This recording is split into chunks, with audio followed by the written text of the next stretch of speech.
Der Frühling ist endlich da, auch hier bei uns in Norddeutschland. Nun kann man endlich wieder draußen malen. Ich liebe es, mit dem Fahrrad in der Natur unterwegs zu sein. Meine Malsachen habe ich natürlich dann immer dabei.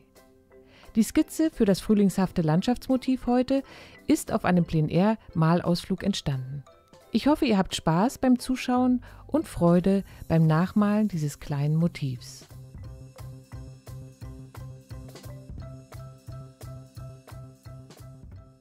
Bevor ich mit dem Malen beginne, möchte ich euch ein paar Tipps zum Mischen von Grüntönen geben. Ihr seht hier eine Grünmischübung aus meinem Skizzenbuch. Solche Übungen mache ich mit verschiedenen Farbstellungen immer wieder. Auf der linken Seite habe ich meine verschiedenen Gelbtöne und einige Grüntöne untereinander platziert. In der oberen Zeile finden sich alle Blautöne aus meiner Palette und auch 2 Rottöne. Und nun beginne ich jedes Gelb mit jedem Blau zu mischen und zu schauen, welches Grün entsteht. Hier im linken oberen Bereich haben wir zum Beispiel mit Cadmiumgelb und den kühlen Blautönen die frühlingshaften, frischen Farbvarianten. Und wenn das Blau etwas mehr Rotanteil bekommt, hin zum Ultramarin, dann entstehen etwas olivigere Grüntöne. Lichter Ocker zum Beispiel, mit Ultramarin gemischt, ergibt dieses schöne Grau. Und auch mit Rot und Grün lassen sich wunderbare graue und erdigere Grüntöne mischen. Jetzt geht es aber los. Zunächst sprühe ich mein Blatt ein wenig an und gebe dann locker Xylinblau und später auch etwas Kobaltblau für den Himmel hinein.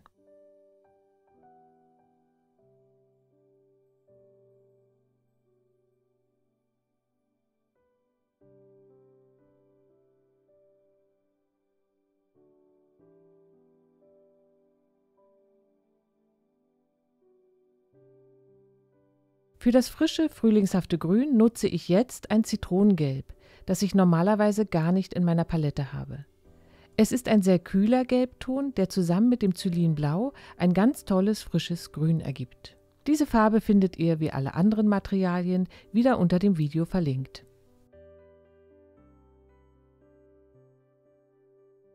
Die Grünmischung variiere ich nun ständig. Statt des Zitronengelbs wird jetzt Cadmiumgelb wieder mit Xylinblau und später auch mit Kobaltblau gemischt. Dadurch wird das Grün etwas wärmer. Alle Farben sollen sich jetzt weich miteinander verbinden, sodass zwischen Himmel und Grün keine scharfen Ränder entstehen.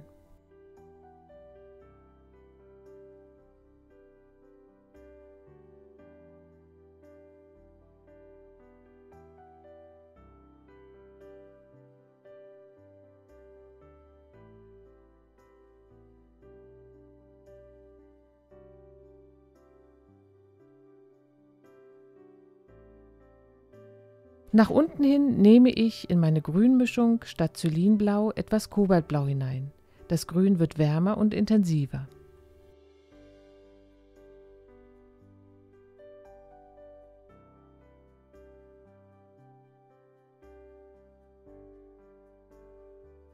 Mit dem relativ trockenen Pinsel hole ich nun die weißen Birkenstämme aus dem feuchten Grün wieder heraus. Das geht sehr gut, weil die Farbe noch relativ nass ist.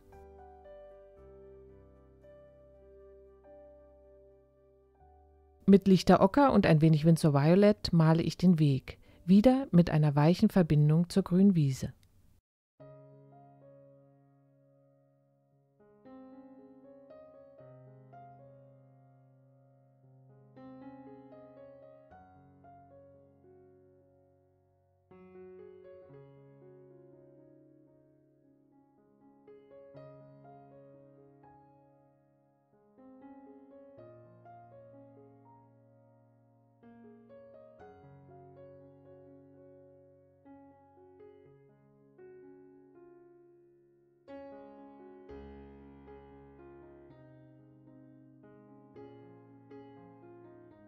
Ich sprühe das Papier jetzt noch einmal an, denn für den nächsten Schritt sollte die Oberfläche wieder leicht feucht sein.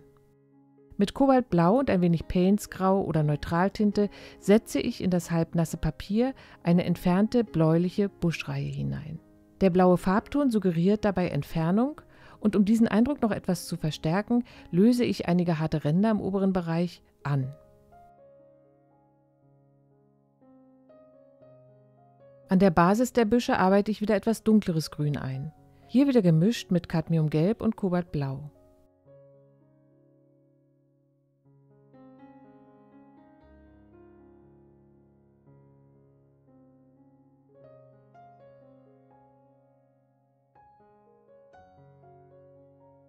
Auch zwischen die Birkenstämme setze ich noch ein paar Striche dunkles Grün.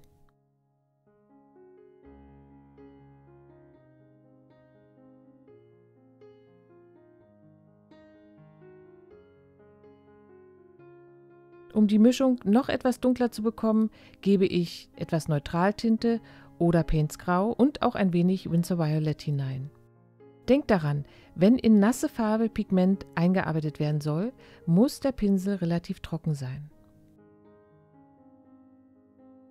Ein paar Spritzer mit Cadmiumgelb und Blau gemischt geben hier oben schon etwas mehr Leichtigkeit ins Birkenlaub. Bevor ich jetzt mit den dunklen Farben weitermache, muss das Bild einmal komplett trocknen. Jetzt male ich einige dunklere Baumstämme mit einer Mischung aus Sienna gebrannt und Payne's Grey. Diese kleinen Formen male ich gerne mit dem Kunststoffpinsel. In diesem Fall ist es der Prado von Escoda. Er ist nicht so weich wie der Rotmarderhaarpinsel aus dem vorangegangenen Schritt und erlaubt mir sehr kontrollierte und trotzdem lockere Striche.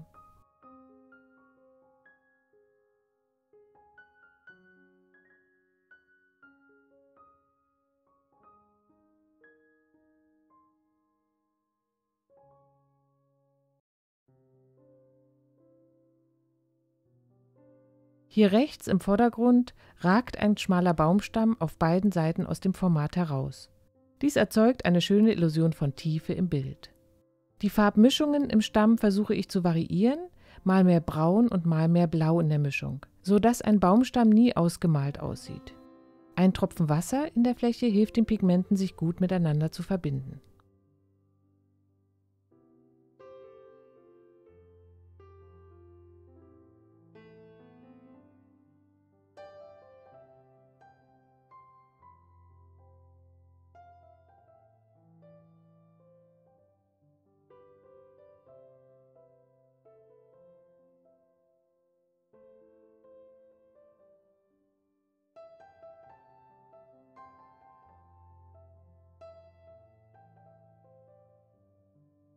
Nun gestalte ich die Birkenstämme aus. Dafür feuchte ich die Fläche des Stamms zunächst an und setze dann verschiedene Blautöne und auch ein wenig lichter Ocker hinein.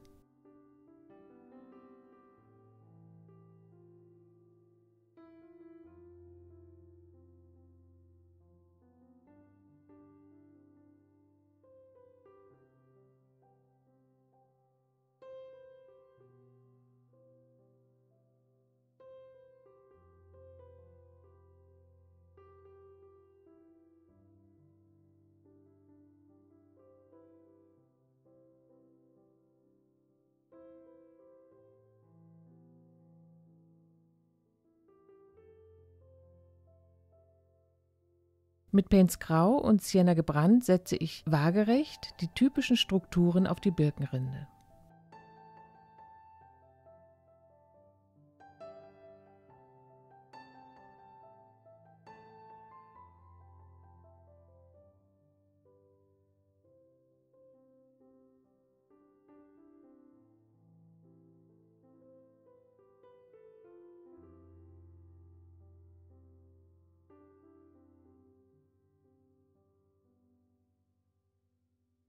Mit Titanweiß gebe ich die Lichtkante auf der linken Seite der Stämme hinzu.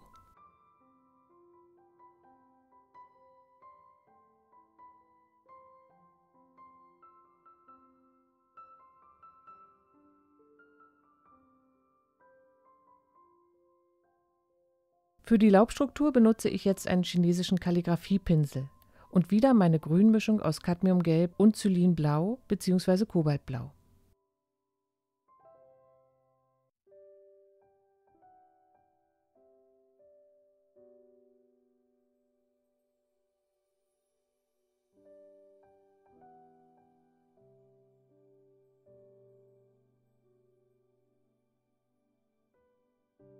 Ein wenig Green Apatite Genuine, ihr wisst, das ist mein Lieblingsgrün, kommt als dunkle Flecken mit hinein. Dieses Grün granuliert schön und erzeugt dadurch von ganz allein eine wunderbare Blattstruktur. Nun hole ich mit der Pinselspitze und klarem Wasser einige unregelmäßige Flecken aus der Wiese vorne heraus. Mit Jean Brillant aus der Tube kann ich mir jetzt ein paar Butterblumen in die herausgewaschenen Formen hineinsetzen.